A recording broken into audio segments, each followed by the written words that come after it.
Hello friends, नमस्कार। तो आज हम बात करेंगे पारो वायरस इन्फेक्शन के बारे में। चूँकि सीज़न चेंज हो रहा है अभी, तो इसके केसेस कुछ ज़्यादा ही देखने को मिल रहे हैं, तो सोचा एक वीडियो आपके लिए तैयार किया जाए। ये वीडियो देखने के बाद आप पारो वायरस का संपूर्ण रूप से आप पता कर पाएंगे कि ये पारो वायरल इन्फेक्शन है और क्या उसमें सटीक ट्रीटमेंट देना चाहिए। वीडियो को पूरा देखिएगा, आपको सटीक जानकारी दी जाएगी। तो चलिए हम स्टार्ट करते हैं। सबसे पहले तो हम जानते हैं कि ओनर क्या समझ के केसेस को हमारे पास लाता है। आप ओनर के मुंह से आप सुनिए। हाँ, कब से बीमार है ये?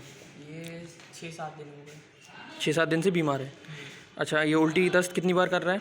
सर एक दिन में दस्त तो 2-3 बार कर दे रहा है, पर उल्टी 5-6 बार। अच्छा, जो दस्त करता है उसमें ब्लड आता है? हाँ, ब्लड भी आ रहा है। तो आपने सुना ही है कि ये जो बीमारी है, इसमें सबसे ज़्यादा जो कॉमन साइन देखने को मिलता है वह है वोमिटिंग, यानी उल्टी और दस्त देखने को मिलते हैं। दस्त में ब्लड भी आ सकता है। एक कैरेक्टरिस्टिक जो फीचर रहता है इसके डायरिया का कि आपको फाउल स्मेलिंग देखने को मिलेगा, जिससे आप एक तरीके से कह सकते हैं कि ये पारो वायरस है। अब ये जो ब्लडी डायरिया है वो देखने को हमें इसलिए मिलता है क्योंकि जो वायरस है वह इंटेस्टाइन में रेप्लिकेट करता है और वहाँ की जो म्यूकोसा है उसको इरोड करता है, जिसके चलते वहाँ की म्यूकोसा इरोड होने के कारण वहाँ से ब्लीडिंग देखने को मिलती है। साथ ही में एनिमल खाना पीना बिल्कुल बंद कर देगा। इसके अलावा उसमें बहुत ज़्यादा सीवियर डिहाइड्रेशन होता है। जनरली जो डेथ रहेगी एनिमल की वो डिहाइड्रेशन के कारण होती है। साथ ही में अफेक्टेड डॉग जो रहते हैं वो थोड़े लिथार्जीनेस शो करते हैं, मतलब कि सुस्त आपको देखने को मिल जाते हैं। इसके अलावा जो वोमिशन होता है कंटिन्यू, उसके द्वारा फ्लूइड लॉस रहता है और साथ में इलेक्ट्रोलाइट का भी लॉस रहता है। तो जो भी बॉडी का एसिड बेस बैलेंस रहता है वो भी डिस्टर्ब हो जाता है। साथ ही एक्सेसिव फ्लूइड लॉस जब रहता है तो इसके चलते एनिमल एनेमिक भी आपको देखने को मिल सकता है। और डिटेल में अगर हम बात करें तो ये जो डिसीज़ रहती है इसके 2 फॉर्म्स पाए जाते हैं।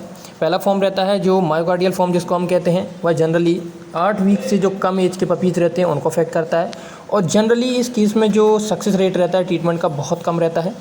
दूसरा फॉर्म जो पाया जाता है वह एंटेरिक फॉर्म रहता है, जिसमें आपको जो सिम्टम्स मैंने बताए हैं वो सारे के सारे सिम्टम्स आपको देखने को मिलेंगे और इसमें हमें सफलता देखने को मिल सकती है यदि हमने ट्रीटमेंट टाइम पे स्टार्ट कराया और एक पर्टिकुलर टाइम जो देता है वेटनरी डॉक्टर, उस टाइम तक अगर इसको ट्रीट करवाया तो हमें सफलता हासिल। अब अगर हम इसके ट्रीटमेंट की बात करते हैं तो ट्रीटमेंट में सबसे ज़्यादा जो नेसेसरी रहता है वो फ्लूइड थेरेपी रहती है।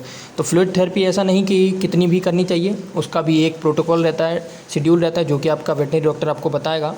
फ्लूइड थेरेपी जो करते हैं उसका बेसिक यही रहता है कि हमें उसका डिहाइड्रेशन जो है उससे प्रिवेंट करना है, साथ ही में एक्सेसिव फ्लूइड ना देना है, जिसके कारण क्योंकि ऑलरेडी एनेमिक है एनिमल तो उसके चलते हीमोडाइल्यूशन भी। इसके बाद में हमें दूसरा एंटीबायोटिक्स का विशेष ध्यान देना होता है, क्योंकि एंटीबायोटिक्स हमें ऐसी सिलेक्ट करनी है जिसका जीआई ट्रैक्ट जो रहता है, मतलब कि स्टमक रहता है, उस पर अच्छा एक्ट करती हो वो।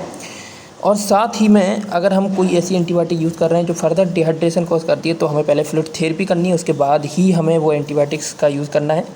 तीसरी चीज़ जो रहती है, जो आपको बताया था कि एसिड बेस इम्बैलेंस जो रहता है, तो उसके लिए हमें रिंगर लैक्टेट जो सॉल्यूशन आता है उसको आईवी इन्फ्यूजन के थ्रू देना है। साथ ही में एक एंटी एसिड यूज़ कर सकते हैं, आप चाहे तो एसिलॉक या फिर पेंटोप्राजोल आता है उसको आप यूज़ कर सकते हैं। इसी के साथ आप विटामिन सी का यूज़ कर सकते हैं, जो कि अच्छा इम्यून बूस्टर माना जाता है, तो इम्यूनिटी को अच्छा करता है। क्योंकि वायरल डिसीज़ है जिसका कोई प्रॉपर ट्रीटमेंट नहीं होता है, तो हमें इसमें सेकेंडरी बैक्टीरियल जो इन्फेक्शन है उनको रोकना होता है। साथ ही में जो इसका डेथ का कॉज है जो कि डिहाइड्रेशन रहता है उसको मैनेज करना है। इसी के साथ अगर डायरिया है जिसमें ब्लड आ रहा है तो उसको मैनेज करने के लिए हमको इथमसाइलेट और क्रोमोस्टेट का यूज़ करना चाहिए। साथ ही वोमिशन को रोकने के लिए हम स्टेमेटिल जो होता है जिसमें कि सॉल्ट रहता है, प्रोक्लोर पैराजीन मेसाइलेट और ऑन्डेनसिट्रॉन, इनका यूज़ कर सकते हैं। इसी के अलावा अगर बहुत ज़्यादा एनेमिक हो रहा है एनिमल तो हमको उसमें फिर कॉलेट्स का भी यूज़ करना पड़ सकता है। अब सबसे इम्पोर्टेंट चीज़ कि जो डॉग है उसको हमें खाना पीना बंद करना है इनिशियली 1 या 2 दिन के लिए। इसके बाद में जब आपका वेटनरियन आपके डॉग को बोलता है कि हाँ इसको अब खाना देना है, जनरली जब वोमिटिंग बंद हो जाएगी तभी उसको थोड़ा हल्का डाइट आपको स्टार्ट करना होता है। इसके बाद में अगर हम बात करें कि इस बीमारी को अपने डॉग को होने से कैसे बचाएं, तो इसका एकमात्र इलाज रहता है आपको अपने डॉग का वैक्सीनेशन करा के रखना है। अगर वैक्सीनेट रहेगा डॉग तो ये बीमारी नहीं फैलती है। इसी के साथ में आप देख सकते हैं यह डॉग बिल्कुल रिकवर हो चुका है 5 दिन के ट्रीटमेंट के बाद ही। अगर ये वीडियो आपके लिए हेल्पफुल रही हो तो वीडियो को लाइक और चैनल को सब्सक्राइब जरूर कीजिएगा। इसके अलावा अगर आपका डॉग भी इस बीमारी से जूझ रहा है तो हमें कमेंट कीजिएगा, शायद हम आपकी कोई हेल्प कर पाएँ, या हम अपना डिस्क्रिप्शन में नंबर डाल देंगे तो हमें वहाँ पे व्हाट्सएप करके भी आप बता सकते हैं।